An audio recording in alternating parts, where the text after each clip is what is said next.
So I've been really liking using these glow drops either mixed in with my foundation or before I put my foundation on. It just gives my skin more of a dewy, glowy look. And so we'll go ahead. What I'm going to do today is actually mix it together so you can see. And I'll show you what this looks like. So it's kind of like that. It's got, you can see it's dewy looking, a little bit of sparkle to it. This is the CoverGirl Olay Simply Ageless. And I'm just going to 2 pumps of that.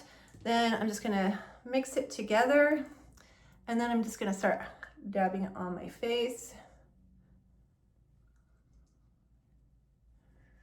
and down here as well.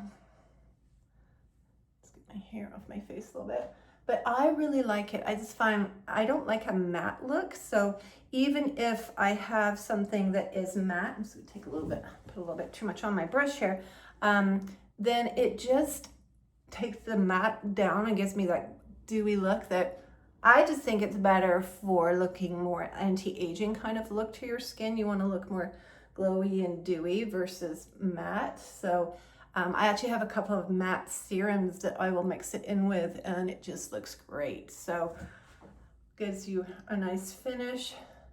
I've been very happy also with this foundation. I think it's a nice medium to full build.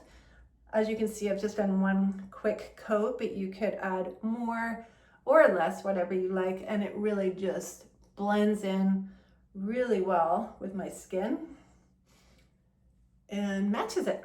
So yeah, if you're looking for a great way to start off with your makeup, give these two a try. I like both of them a lot. Also, I use this one sometimes if I'm going to the beach, or you don't want a lot of makeup, you're going out all day and you're gonna be sweating or whatever. And this just gives you a nice glowy, dewy look to your skin just for the day. Yeah, so definitely give these a try.